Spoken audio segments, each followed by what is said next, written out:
Welcome back, everyone. In today's video, we are going to be covering 29 farms you should have in your Minecraft Forever world. But not only are we going to be looking at which farms you should build, we are also going to talk about the order in which you should build them. Plus, I've got some bonus tips that I'll be sharing along the way. Before we get to the farms, one thing to note is that the farms I'm going to be showing are all designed for the Java edition of Minecraft. But if you play on Bedrock, don't worry. I've added in links into the description to farms that were designed for Bedrock as well. If you want to build any of these types of farms, definitely check those out. With that, we're ready to get started. Let's go. When starting out in a new world, you have two goals: get food and get geared up. The first set of farms we're going to be looking at are focused on getting a sustainable source of food and gear. I call these the essential farms because they help you get the essentials. And what is more essential in Minecraft than villagers? Which brings us to our first farm, the villager breeder. A villager breeder will go a long ways towards making it easier to work with villagers. The villager breeder I like to use was designed by Romer GFX, and it's super easy to build. And for our first bonus tip, I like to pair this villager breeder with a simple villager pickup system, which was originally created by a unary bit all the way back in Minecraft 1.9. I've used this system so many times and highly recommend it if you're looking to transport a bunch of villagers. Once you have the villagers ready to go, the next farm to build is an iron farm. There are a couple of different designs I've used in the past, but the one I like the most is this design, which is based off of one created by Ian Exil4. In my own world, I adapted the farm to be built in these four towers, and it's worked out pretty well. After building the iron farm, the next set of farms to build are wheat, carrot, beetroot, and potato farms. These can be useful for many things, from food to villager trading to redstone components to crafting blocks, and there are a couple of different ways to do the farms. You can use simple 100% manual farms like these, or you can build semi-automatic farms like this one, or you can build a fully automatic one that's powered by villagers like this design right here. I will admit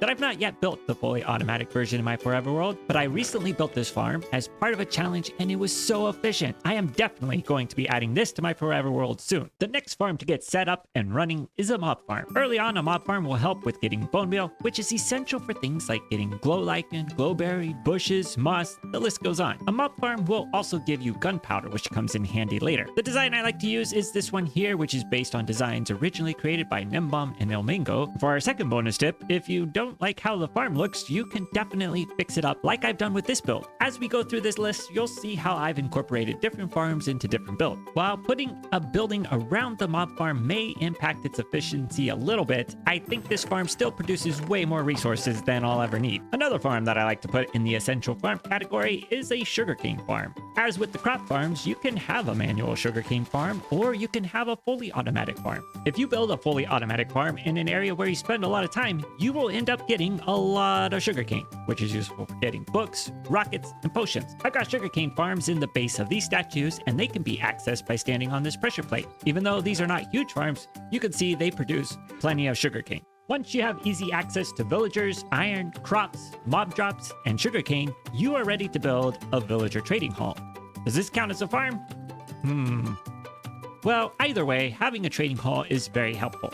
Here you can get easy access to enchanted books, diamond gear, food, and other types of resources. Which takes us to our third bonus tip, zombification. For this trading hall, all of these villagers have gone through the zombification process to get the cheapest trade. I put together this room which allows me to convert 3 villagers at a time and move them around easily using rails. Getting 3 villagers at a time is definitely a time saver. The farms so far have not been particularly complicated as far as redstone goes. It's mostly been just a few dispensers or hoppers, pistons or observers. The next set of farms though is going to change that. These farms are going to help you get resources in greater quantities so that you can build even bigger projects. But they're going to require a little bit more in the redstone department. First up, we've got a slime farm, which, now that I look at it, doesn't require much in the redstone department. There are a couple of different types of slime farms out there. Some are based around building in slime chunks, others are based around building in swamps. The farm I use is built in a swamp, and it works great. Having a slime farm is going to come in handy if you're going to start building a lot of farms or advanced redstone projects. Trying to manually collect slime for sticky pistons or slime blocks can take a lot of time, which is why I suggest building a slime farm first after you finish building the essential farm. Up next, we have a lava farm. While I like to use a fairly basic lava farm, the link in the description is for a more complex automatic design. The basic design that I use though is pretty easy to set up, especially if you have an iron farm. You can then quickly grab some buckets and collect up the lava whenever you're in the area, and before you know it, you have barrels full of lava buckets. But why would you need barrels full of lava buckets? Well, they're an excellent fuel source for smelting, which brings us to the next build, a super smelter. This is a super smelter that I use. It may look complicated, but the most complicated part of it is the minecart loader, which brings us to our fourth bonus tip. When you have a super smelter, you can just use one large chest for loading items, but adding in a minecart loader will greatly increase the amount of items that you can smelt at one time. I've included links in the description on how to build a minecart loader. While I currently power the super smelter in my forever world with bamboo, I've recently started using lava over on the Project Nodinium server, and it works so well that I'm going to start making the switch to lava in my forever world. But just because I'm going to be moving away from using bamboo for my super smelter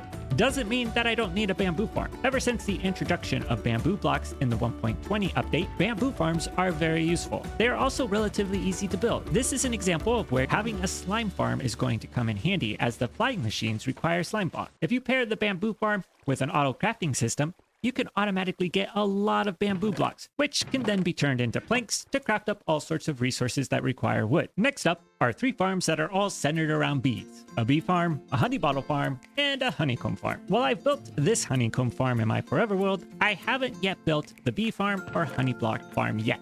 But you can see them here. Honey blocks and honeycomb are both useful items to have available. Honey blocks can be used in all sorts of farms or redstone contraptions. Honeycomb is needed to craft candles, get applied to copper blocks to keep them nice and shiny, or to be used as blocks itself. Collecting these blocks by hand can be time consuming. Having a farm makes things a whole lot easier. The last farm that we're going to be looking at in this category is a melon and pumpkin farm. Now, this farm is probably closer to an essential farm, but it does require a lot of observers and pistons as well as powered rails. And I think it makes sense to build it after you do the essential farms, when you're more likely to have all of the resources available. Admittedly, this isn't a farm that I've built in my forever world yet, but it's definitely coming soon.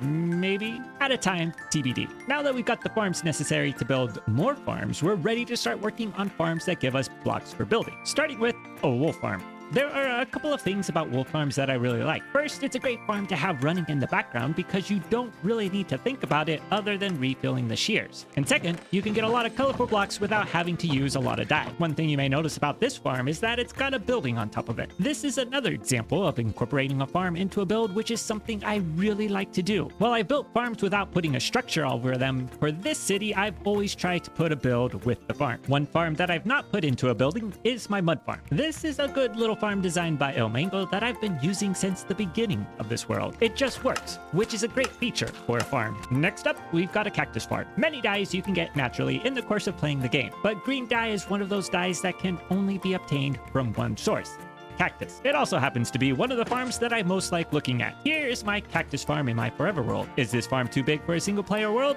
Yes. Do I have more cactus than I could ever use? Yes. Do I regret building it so big? Nope. Sometimes I come in here just to look at the farm. I may be a little bit odd. The next farm that I like having is a guardian farm. Dark prismarine is one of my favorite blocks, but trying to get it without a farm requires so much work. With a farm, it's super easy. While I've placed my guardian farm out in the middle of an ocean where I rarely get to see it, I did build a structure around it. While the farm itself is designed by Logical Geek Boy, the automatic crafting setup is something I designed myself, and I think it works pretty well, which is our bonus tip. Number something. If you can add an auto crafting system, you should definitely do it. Another farm to consider is a mushroom stem farm. Mushroom stem blocks are something I've not used in my forever world, but I did use them last season on the Project Nodinium server. In preparation for my base, I built this mushroom stem farm that is designed by Slice Slime. This is another farm that's on my list to build in my forever world because the block has such a great texture. After the mushroom stem farm, the next farm to build is a moss farm, which, surprise, surprise, I've incorporated into this building. You can see here the pipes which bring all of the moss blocks over to these chests, and the farm is up on the next floor and it works pretty well. As an added bonus, if you want pale moss, you can just swap out the moss block here for a pale moss block and the farm will start producing pale moss blocks.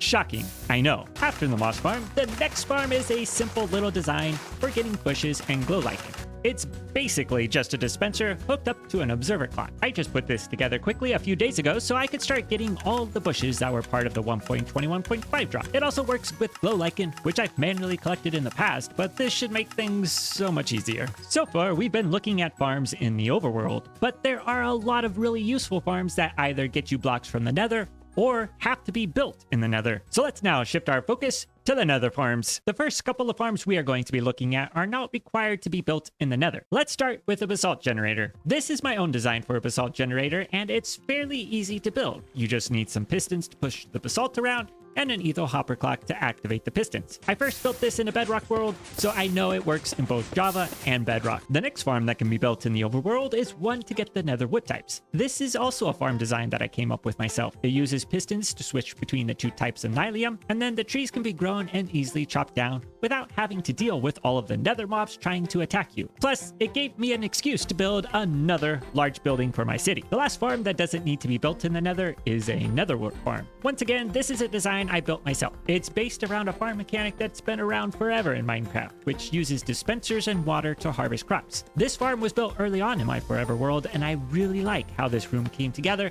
as well as how much Netherwort it produces. After those 3 farms, there's no way around it but having to go to the Nether to build the next set of farms. If you're playing in the Java edition, you can definitely build your farms on the Nether roof, which is what I've done, but if you're on Bedrock, you don't have that option. The next farm we're going to look at is a froglight farm. I really like froglights. Getting this farm built is super useful if you're going to be using a lot of lights in a build and want to also have a little bit of color. This farm is designed by Shulkercraft, and it's pretty easy to build. Up next, we've got a gas farm, which thanks to the 1.21.6 drop, has even more uses since you can use gas tiers to craft dried gas. I built this little farm about 2 years ago when I went through and fought the Ender Dragon 20 times to unlock all of the portals to the End Islands. It's a little slow, but you can get gas tiers pretty easily. Because I built this farm so long ago, and I didn't show it in a video, I've had trouble finding the original tutorial that I followed. But don't worry, I did find a different one, and it's in the description. Getting wither skeleton skulls can take a long time, unless you have a farm. This farm is designed by Ian Exo4, and you can get a lot of wither skeleton skulls in a short amount of time. While it can be a little challenging to build, it's definitely worth the time if you want a lot of beacons. Plus, you can also get a lot of bones and coal with this farm too. It's a win-win-win. The next farm on the list is not quite as good as it used to be thanks to a recent update. I'm of course talking about this gold farm. Now gold farms used to be awesome because you could get a ton of XP and gold just by sitting here. Unfortunately, Mojang decided to switch things up, and now you can only get XP if you're actually doing the work by hand. I suppose that makes sense, but it still makes me a little bit sad. That said, now that the crafter is in the game, these gold farms are so much easier to use since all of the gold nuggets can be crafted into gold ingots and then into gold blocks, which saves a lot of time. Once you've built the gold farm, the next obvious farm to build is a bartering farm so that you can turn that gold into obsidian, crying obsidian, blackstone, gravel, leather, quartz, nether bricks, and so much more. Here's the bartering station that I designed. It's fairly basic, just a dispenser that's connected to an etho hopper clock so that it dispenses a gold ingot as soon as the piglin drops an item. And look at all of these items that I've been able to get with this bartering system. And I know that it works in Bedrock because that's where I first built it. There you have it, 29 farms that you should have in your Minecraft Forever world. As you have seen throughout this video, just because these are farms that you should have doesn't mean you have to build them all right away. Even though I've been in my world for over 3 years, there are still farms I need to build. Build them when you need them. You're going to be in this world for a while, so there's no rush. But I think that's going to do it for today. It's been a lot of fun going through this list and checking out all of the farms that I've built over the last 3 years. If you enjoyed today's video, please leave a like. If you want to see more, please subscribe. And until next time, see ya later.